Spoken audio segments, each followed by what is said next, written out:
Assalamu alaikum wa rahmatullahi wa barakatuhu. Musidɓe an ko min Iloba, ilo e la diaspora africaine, ari ko vendredi 4 avril 2025. Mi salmini on fu mi landike siɗon e jam, min miɗo e jam, jammo guine e jo wondi on. Haray mi weltano on, mi jarna on partage ji ɗin, du'aji ɗin, haray machallah, haray on fop moɗon on jarnama yo Allah jaabin du'aji ɗin. Yo Allah on sekko bawgal mum walla en no seediren e ngu laamu dundaranke ɗo no ɓuri yawirde. Haray kanko jomiraɗo mo wawi yo waɗan en ɗum. Haray kanko e kala mo wondi e gouvernement makko on yo Allah wallu en seeden e ɓeɗo ɗen no haniri noon, par ce que ɓeɗo ɗen ɓe wawata nafude lagine, ɓe wawata moƴƴinande lagine, ɓe lanni lorrude lagine, ɓe lanni hersinde lagine, ɓe lanni jiiɓude lagine. Donc haray noon du moment que ɓe wona légitime hay goto votanaɓe, wata goto mapo piiji manipulation ji, démagogie ji ko ɓe woni wadde han feƴƴiti kon, wata goto jippin hoore muɗum fi honɗum. Si tawi hawri hande justice on no ɓe jogori justice on noon, si tawi hawri ɗum ɗon ɗen an ɗenƴinima ha daariya tawi an hiɗa wawi wiide musidɗo ma ko ma noto o sariya ɗo, hara na kamɓe ari hollimo jaggu fiyo noto, c'est que an on a jippini hoore ma, par ce que ɓe hollima ko laaɓi poste wondema sariya on, kamɓe ina sariya ko sariya maɓɓe. Donc an on jooɗiɗo ɗon e wigol musidɗo ma yo noto o sariya ɗo, an on ɗon an ko a jasuɗo, an anda hay ko honto jeyaɗa, an anda ko honto jeyaɗa, na a citoyen, parce que aduna Allah on foppi i wondema sariya ala ko men, seede sariya ala ko men. Communauté international on onni on tigi interpelli sariya Guinée on, inniɓe wondema ko waɗɗon ɗo ɗum ɗo on ittay sariya ko wonata nul ko an hewta ɗum. Yo taw hara lanɗo innaɗo kañum laami leydi ɗin o waɗa e décret, hara ko aduna Allah on innata on décret ma ɗon a ittemo, tellement ko woni nul. Hara noon jibinande leydi wiitiɓe citoyen ɓen no daro inna yo jibinande leydi noto on sariya ɗon. Si innama CNRD on hande kadi ɓe wona reconnu, yo yimɓe ɓen fof andu ɓe wona reconnu, ɓe wona légitime, ɓe habilitaka e waɗugol piiji ɗin. Ko honno ɓe woni waɗirde piiji ɗin ko doole ɗen noon, ko en tant que hiɓe jooɗi ko laamu Mouhammadi Doumbouya no jooɗi ɗon ɓe hollay doole ɗum ɗon ko yon andu ɗum ɗon ko noon woniri. Ɗum kadi haray no hani, par ce que kamɓe ko bandiyagal ɓe woni hollude. Mais yo goɗɗo wiitiɗo citoyen guinéen yo jooɗo inna wondema musidɗo muɗum hande guinéenjo ko ma rewa laawol sariya, on ɗon ɗen ko jasuɗo, ko ma notoɗa sariya on an ko a jasuɗo. Kala wiiɗo guinéenjo yo noto o sariya ɗo ko jasuɗo.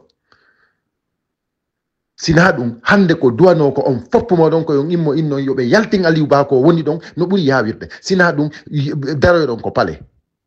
Mais hara na jooɗagol, surtout kadi woɓɓe hara koye ɓaawo téléphone ji maɓɓe wonata, hara koye ɓeni yo goɗɗo respectu sariya, yo goɗɗo respectu laamu. Onon ɓe respectu ɓe ngu laamu ɗo ɗen, on anda Allah no woodi, on yawike Allah, on anda ko jeeya ɗon, on anda ko faala ɗon, ko miiji ɗon wondema intérêt on heɓay kon on heɓata, hay so on heɓi nafata on. Haray musidɓe an komi ari andingol en ɗo wondema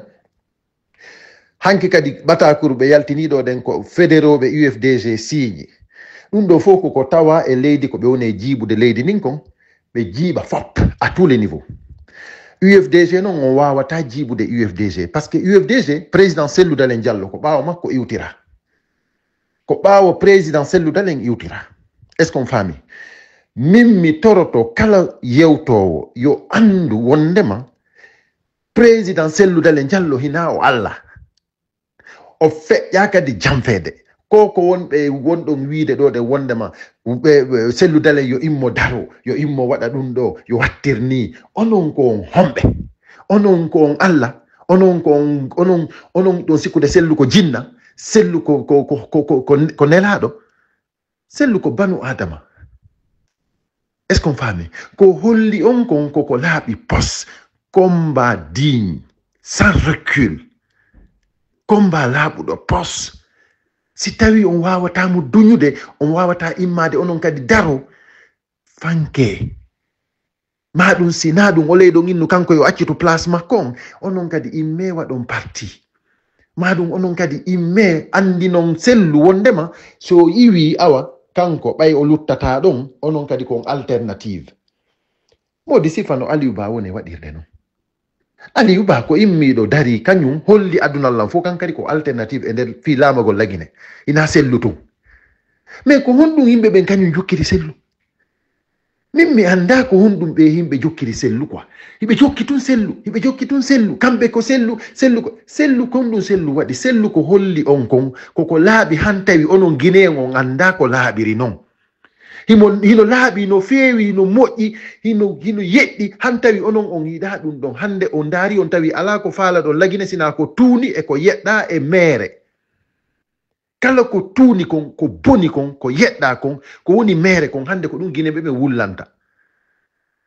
no woodi noon yimɓe faamuɓe anduɓe ko faala citoyen ɓe leydi ndin jeyaɓe e leydi ndin min koye ɓen mi tawa ko minen inni konko boni e ñoli ɗon min hiɗa hande min hiɗa janngo ko ɗum waɗi si minen ɓaawo sellu min duñamo kadi han o hewte amen impose amo minen kanko komin faala e makko kon o hollino men ko heddi kon ko minen waɗanta hoore amen minen sellu ko heddi kon ko minen waɗanta hoore amen kanko golle makko ɗen aduna Allah on yi'i aduna Allah on faami aduna Allah on jogitike lagine noon ɓay koko amen ko minen ƴettata on posa sellu ko minen waɗata laawol ngol on yiyay ngol min impose mo par ce que komin citoyen guine ko minen andi ko faala ko boni kon ko ñoli kon min yiɗa hande kadi on faami mi yiltinoɗo